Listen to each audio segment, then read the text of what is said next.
Fala aí, gente, tudo bem com vocês? Aqui é o Jorge do canal Livro Secreto. Estamos aqui para o segundo vídeo da série de vídeos sobre sci-fi e seus subgêneros, tá?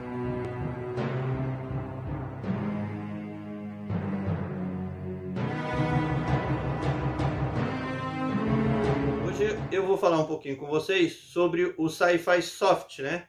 Ou a ficção científica soft, que é a contraposição da ficção científica hard, tá?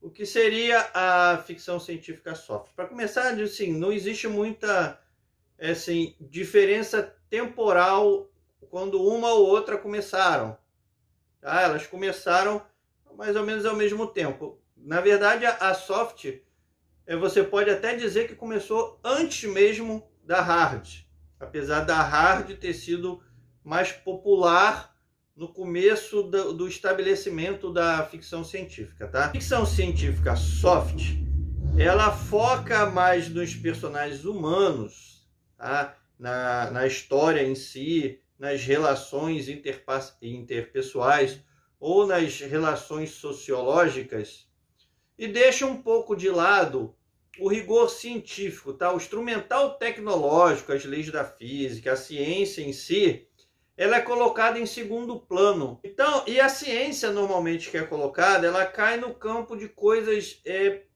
praticamente impossíveis, muito improváveis, pelo menos para o conhecimento que se tem da ciência hoje, tá?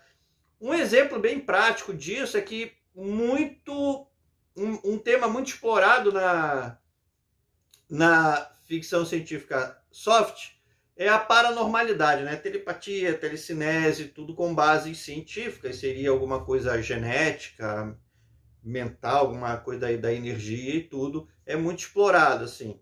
É baseada muito, em vez das ciências mecânicas e exatas, ela é baseada muito nas ciências humanas, tá? Psicologia, filosofia, ciência política, antropologia, sociologia. Ela trabalha muito dentro das relações humanas. Então, ela é mais difícil até de definir do que o sci-fi hard. Por quê?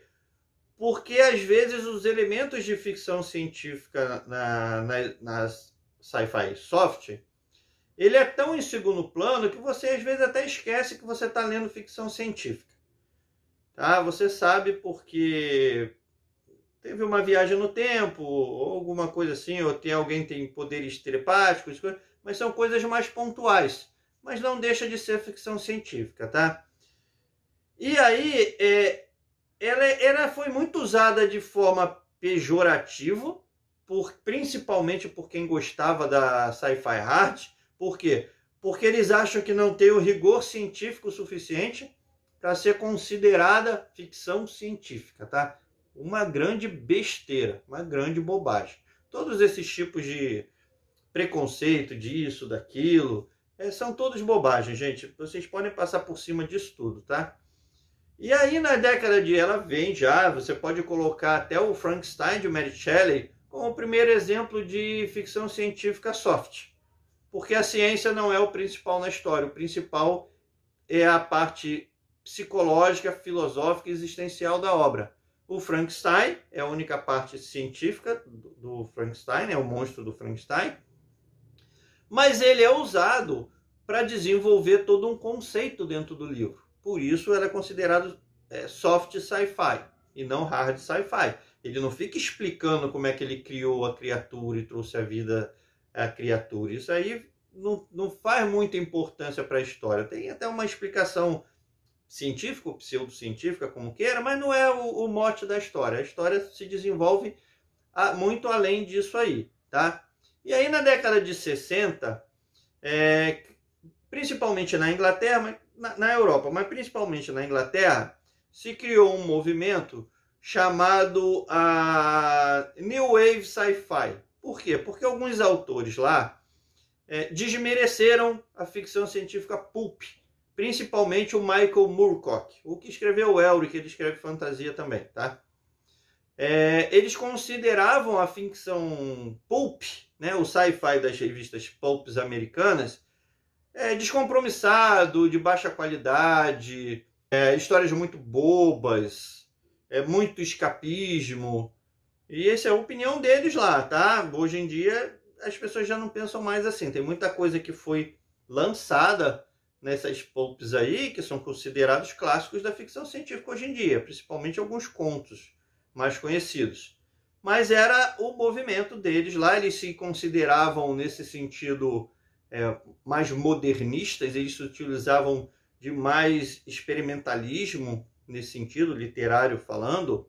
Eles tinham como característica colocar a história, a forma da história também, a forma da escrita, se sobrepondo à questão científica. Tá? E aí o outro lado também respondeu dizendo que o que eles escreviam não era ficção científica, era qualquer outra coisa. Aí ficou essa briga de comadre e que não leva ninguém a lugar nenhum, né? Que eu acho completamente imbecil. Mas isso existe em todas as áreas, tá? Então eles colocavam o mérito literário da obra se sobrepondo ao rigor científico da obra, que era o mais importante para Sci-Fi Hard. Tá? Depois eu vou falar, o próximo vídeo eu vou falar da Sci-Fi Hard, para fazer essa contraposição dos dois. E aí, isso foi um movimento, depois perdeu um pouco de força, mas assim, o New Wave, ele serviu muito também para dar mais diversificação, tanto nas histórias quanto em quem escrevia. Porque foi quando apareceram mais mulheres escrevendo, tá? Então, nessa época, você tinha autoras que se tornaram muito famosas, assim, como Ursula Le Guin, Octavia Butler, todas elas vieram desse movimento de New Wave. E aí, eu vou dar um exemplo para vocês. A soft sci-fi, ela é bem difícil de você determinar. E quando a pessoa costuma compartimentar as coisas, elas vão muito para os extremos, tá? Quando você tem gradações, vou dar um exemplo para vocês. Para quem já leu Fundação, Isaac Asimov, ele tramita entre os dois espectros, a hard e a soft. Mas assim, para quem já leu Fundação é uma obra difícil de você caracterizar dentro do subgênero de ficção científica, mas as pessoas costumam colocar no soft sci-fi. Por quê? Porque é uma obra onde a sociedade é o principal. A parte científica, tecnológica da obra não tem muita importância. O que importa é você saber que o Império ele é tecnologicamente mais avançado do que os planetas em torno, que são os planetas bárbaros. Por que eles têm como funciona as usinas nucleares não interessa, porque só eles têm, entendeu? E aí é uma obra de alcance muito grande no sentido temporal. Ele vai contar toda a história da Fundação, e tem gente que acha que não pode ser encaixada no soft porque não é individualista, tá? Ela não tem um personagem marcante principal, ela vai mudando ao longo da história, ao longo dos livros. Mas ela não deixa de ser soft, porque o principal dela é contar a história da sociedade, tá? Então ela vai muito em cima de sociologia, de antropologia, dessas coisas. E, por outro lado também, é meio complicado, porque se você pegar a parte da psicohistória do livro, é uma parte sociológica calcada em cima da matemática. Seria mais exata do que a própria sociologia. Então, para você, eu estou dando esse exemplo para vocês verem como é que é difícil você classificar um livro ou uma obra em determinado gênero. Mas você acha, então, tem gradações. Por quê? Porque a soft sci-fi ele é muito colocado em cima do indivíduo. É a história desse indivíduo aqui que vai determinar a história vai seguir por aqui. Então esse indivíduo aqui é o principal, a história dele é principal, toda a parte tecnológica e científica é secundária na história. Mas assim, existem gradações. Você tem obras que são realmente assim, calcadas em cima do indivíduo, e tem obras que são muito mais épicas. Vários planetas, uma galáxia inteira, ou até mais de uma galáxia, assim, e você vai contar a história de uma sociedade, um povo, não necessariamente de uma pessoa, tá? Então existem gradações entre os extremos. E aí você vai colocando essa obra nesse aqui ou nesse aqui, conforme vai ajeitando mais ou menos. Alguns autores aqui que foram muito importantes e que trabalham dentro da soft sci-fi, tá? Por exemplo, a gente tem o Ray Bradbury com o F de Foguete, As Crônicas Marcianas, tá?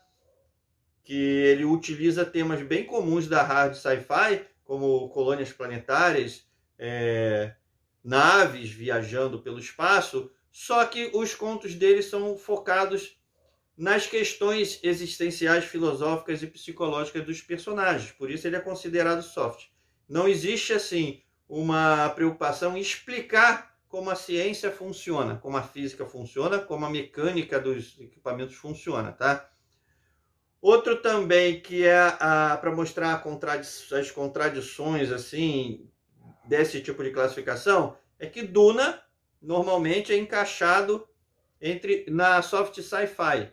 Por quê? Porque apesar de ter a parte científica e uma tentativa de explicar em cima do princípio Holtzer, por que viajam mais rápido que a luz, por que tem os campos energéticos, né? Você também tem a parte da ciência, a pessoa tem poderes mais ou menos paranormais, muito próximos, pode até ser considerado fantasia do que ciência, né? Mas assim, e a história é calcada em cima do indivíduo. A história, o Duna mesmo, o primeiro livro, é praticamente a história do Paul Muad'Dib, tá? E você tem todo aquele desenvolvimento social dentro da história, tá? Político-social. Tem até a parte econômica explorada lá também.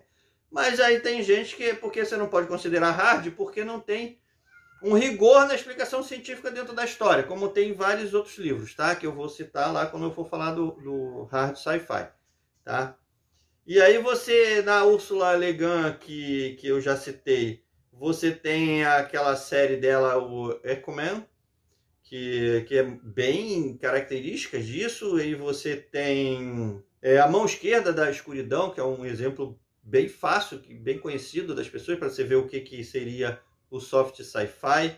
Aí você tem autores assim, Anna Kavan, Andy McCaffrey, Clifford Simak, J.G. Ballard, você tem o Kurt Vonnegut, aqueles Sereias de Titã, é um exemplo bem bom também para se dar. O Michael Moorcock, que eu já citei aqui, né? Não poderia deixar de falar. O Mike Carey, o próprio Neil Gaiman, tem histórias de sci-fi que são soft sci-fi, tá? O Norman Spinrad, eu estou tentando lembrar aqui de cabeça, o Philip K. Dick, lógico, com vários livros dentro do soft sci-fi, tá? O Philip Joseph Farmer, que escreveu River World, também é soft sci-fi. Theodore Sturgeon, o Kazuo Ishiguro, com Não Me Abandone Jamais, que é focado em cima de clones, mas para a explicação como é que foram produzidos os clones não faz importância para a história, a história das relações lá, dos personagens que vão dar o mote da história, tá? Você tem o Samuel Delany também. Você tem o Douglas Adams com o Guia do Mochileiro da Galáxia, porque tem civilização interplanetária e tudo, mas ele não fica explicando. Ele não fica explicando como é que o robô funciona, ele não fica explicando como é que a nave viaja. Isso é a principal diferença entre a soft e a hard, tá? Você não precisa ficar explicando a ciência na soft. Quando na hard existe uma explicação, uma preocupação de como as coisas funcionariam, tá? E eu vou dar um exemplo para vocês aqui, que se tornou um dos meus livros favoritos, é um livro mais atual, e que está bem dentro do soft sci-fi, que é Assim que se Perde a Guerra do Tempo. Um livro que eu gosto muito mesmo, não é à toa que se tornou um dos meus favoritos, que tem viagem no tempo, tem vida artificial, tem um monte de coisa, mas não se explica nada como é que eles viajam no tempo, por que troca de corpo, nada disso. Eles se preocupam em desenvolver a relação. As relações ali entre as personagens, a Red e a Blue, e trabalha os conceitos também, é bem filosófico o livro, é um livro muito bom. Então essa foi uma explicação rápida do que é soft sci-fi. Como eu já falei, no próximo vídeo eu vou explicar o que é a hard sci-fi, tá? Então me diz aí nos comentários se vocês gostaram do vídeo, se tirou alguma dúvida de vocês, se serviu para alguma coisa também. Deixa aí aquele seu joinha, que ajuda bastante a gente aqui, tá? O canal. Se inscreva no canal se não é inscrito ainda. Ative as notificações para não perder nenhum vídeo. Compartilhe esse vídeo aí com quem você acha que vai gostar desse conteúdo, vai se interessar, tá? Que vai achar interessante esse tipo de explicação. E a gente se vê no próximo vídeo, que pode ser aqui da série, o próximo de Rádio Sci-Fi, ou algum outro vídeo do canal, que tem vídeo para todos os gostos no canal, tá? Um abração para todo mundo aí.